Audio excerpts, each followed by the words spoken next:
মুসলিমা আক্তার আপনি লিখেছেন, আমি আগে পর্দা করতাম না, এখন করি। আমার আগের কিছু ছবি আমার পুরান ফেসবুক আইডিতে দেয়া ছিল, সেই ফেসবুক আর আমার কাছে নেই, সেটা হ্যাক হয়ে গেছে।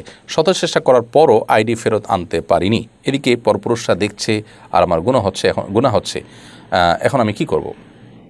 মুসলিমা, আপনি যেহেতু চেষ্টা করেছেন এবং কোনো উপায়ে সে আইডি আপনি উদ্ধার করতে পারেননি এবং আপনার ছবিগুলো থেকে যাচ্ছে এবং মানুষ দেখছে এবং আপনার গুনাহ হচ্ছে, তো আপনার সাধ্য অনুযায়ী আপনি সব চেষ্টা যেহেতু করেছেন, আশা করা যায় আল্লাহ তাআলা আপনাকে মাফ করবেন। আল্লাহর কাছে আপনি ইস্তেগফার করবেন আপনার ভুলের জন্য, এবং এখনও সেই ছবিগুলো অনলাইন থেকে সরাবার জন্য কোনো ওয়ে যদি থাকে, আপনার সাধ্য অনুযায়ী সেই চেষ্টা আপনি করতে থাকবেন এবং আল্লাহর উপর ক্ষমা করবেন ইনশাআল্লাহ, আপনার ইচ্ছার বাইরে যদি কোনো অন্যায় এবং গুনাহ হয়ে থাকে।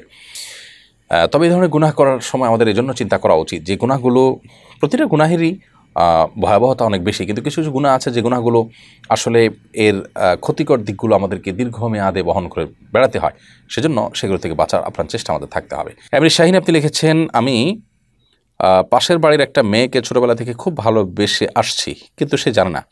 কিছুদিন আগে মেয়েটাকে পছন্দের কথা বললাম, সে কোনো উত্তর দেয়নি। এরপর মেয়ের মাকে বলেছি, মা রাজি হয়েছে। এখন মেয়েও তার অভিভাবক রাজি। এখন আমার প্রশ্ন হচ্ছে, এই কথার আলোকে কি আমি কোনো পাপ করেছি বা আমার কোনো পাপ হয়েছে? দেখুন, আপনার তাকে ভালো লেগেছে এবং আপনি সরাসরি তার অভিভাবককে প্রস্তাব করেছেন। ব্যাপারটা যদি সেরকম হয় তাহলে এখানে গুনাহের কিছু নেই। কিন্তু মেয়েটাকে যদি আপনি বিবাহের প্রস্তাব দিয়ে থাকেন, তাহলে সেক্ষেত্রে সেটা যদি শুধু বিবাহের প্রস্তাবই হয় এবং তারপর আপনি তার সাথে কোনো অবৈধ সম্পর্কের প্রস্তাব না দিয়ে থাকেন, অবৈধ সম্পর্কের কোনো অফার না করে থাকেন, তাহলে সেক্ষেত্রে আপনি গুনাহ করেন নাই, আপনি বিবাহের উদ্যোগ নিয়েছেন। অনেকে এই প্রস্তাব দেওয়ার নাম করে, বিবাহের কথা নাম করে মাসকে মাস, বছরকে বছর সম্পর্ক করে আলাপ সালাপ জোড়ায় দেয়, সেটা হারাম। সেরকম কিছু আপনি না করে থাকেন, ইনশাআল্লাহ দিন আপনি গুনাহগার হন নাই। উম্মে ওবাই এআইডি থেকে আপনি লিখেছেন, আমি 3.5 বছর বয়সে খালার দুধ পান করেছি, এতে কি তিনি আমার দুধ মাতা হবেন? কত বছর বয়স পর্যন্ত দুধ পান করলে দুধ পানজনিত সম্পর্ক তৈরি হয়? আপনার 3.5 বছর বয়সে যদি খালার দুধ পান করে থাকেন, তাহলে সেক্ষেত্রে দুধ পানের যে সময়সীমা সেটা আপনি আসলে পার করে ফেলেছেন। কারণ আল্লাহ সুবহানাহু ওয়া তাআলা বলেছেন যে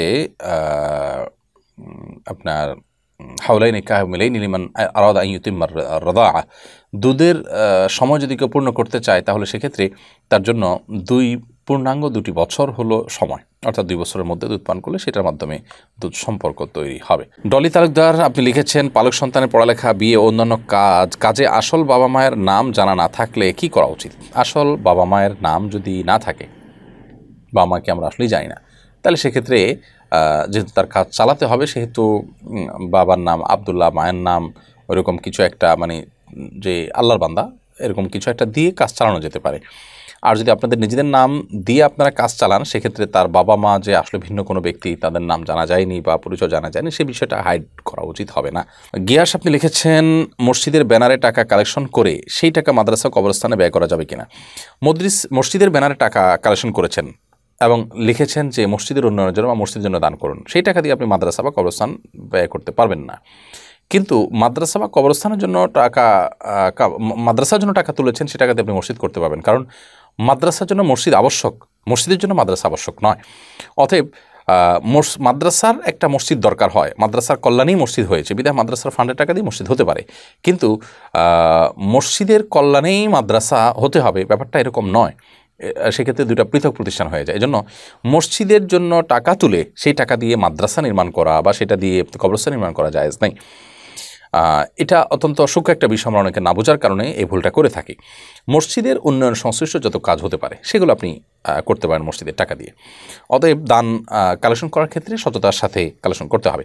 সালমান ফারাবি আপনি লিখেছেন, আত্মহত্যাকারী কি স্থায়ী জাহান্নামে? আত্মহত্যাকারীর জন্য কি দোয়া করা যাবে না? আত্মহত্যাকারীর জন্য অবশ্যই দোয়া করা যাবে, কারণ আত্মহত্যাকারী অমুসলিম হয়ে যায় না, কাফির হয়ে যায় না। আত্মহত্যা করা কাবিরা গুনাহ। আল্লাহ তাআলা বলেছেন, লা তুলকু বিয়াইদিকুম ইলা তাহলুকা, তোমরা নিজেদেরকে ধ্বংসের দিকে ঠেলে দিও না। কিন্তু এর মানে এই না যে আত্মহত্যাকারী ব্যক্তি অমুসলিম হয়ে যায়। যেহেতু সে মুসলিম, অতএব তার জন্য আপনি নাজাত এবং মাগফিরাতের দোয়া করতেই পারেন, বরং আরও বেশি করা উচিত, যেহেতু সে পাপ এবং অপরাধ করতে করতে দুনিয়া থেকে গেছে। এখন প্রশ্ন হলো, আত্মহত্যাকারী স্থায়ী জাহান্নামে কিনা? বিভিন্ন হাদিস থেকে স্থায়ী জাহান্নামের কথা বলা আছে, কিন্তু সে সমস্ত হাদিসের ব্যাখ্যায় হাদিস ব্যাখ্যাতাগণ, মুহাদ্দিসগণ, সারা বিশ্বের যত নামকরা এবং বড় বড় স্কলারগণ আছেন, তাদের প্রায় সকল হাদিস বিশ্লেষক এবং ব্যাখ্যাতাদের মত হলো যে সেখানে স্থায়ীভাবে জাহান্নামে যাওয়ার মানে হলো যদি কেউ আত্মহত্যাকে বৈধ মনে করে, ড্যাম কেয়ার করে, আল্লাহর হারামকে হারাম মনে না করে, তাহলে সে বেঈমান হয়ে যায় হারামকে হালাল মনে করার কারণে, যার কারণে সে স্থায়ী জাহান্নামী। অথবা স্থায়ী জাহান্নামী বলতে এখানে দীর্ঘমেয়াদী জাহান্নামের কথা বোঝানো হয়েছে। বাকি প্রকৃত অর্থে আত্মহত্যাকারী ব্যক্তি স্থায়ী জাহান্নামী নয়, বরং তার শাস্তি ভোগের পর একসময় সে জান্নাতে আসবে, আর আল্লাহ চাইলে তাকে মাফও করে দিতে পারেন। উম্মে মমতাজ আপনি লিখেছেন, আমার দাদু জীবিত অবস্থায় তার নাতিকে কিছু জমি লিখে দিয়েছেন সজ্ঞানে, এটি কি তার কোনো পাপ হবে? আল্লাহ রাব্বুল আলামিন এর কাছে কি তাকে কোনো জবাবদিহি করতে হবে? বোন উম্মে মমতাজ, আপনার দাদু তার নাতিকে যদি জমি দিয়ে থাকে তাতে তার কোনো গুনাহ হবে না, কারণ নাতি দাদির কোনো নন, ওয়ারিস নন। যেহেতু ওয়ারিস নন সেহেতু তাকে গিফট করা যেতে পারে। ওয়ারিস ছাড়া ওয়ারিসদেরকে গিফট করলে সেক্ষেত্রে শরিয়ার নীতিমালা আছে, সন্তান হিসাবে সবাইকে সমান হারে দিতে হবে, কাউকে দিয়ে কাউকে না দেওয়ার সুযোগ নেই। বাট দাদি তার কোনো বিশেষ নাতিকে মনে চাইলেও কিছু দিলেন, দিতেই পারেন, কারণ এই নাতি দাদির ওয়ারিস নন, সম্পদের প্রকৃত কোরআন সুন্নাহ বর্ণিত হিস্সাধারী ভাগীদার নন, যার কারণে তাদেরকে সম্পদ দেওয়ার কারণে আপনার দাদির কোনো গুনাহ হবে না ইনশাআল্লাহ তাআলা।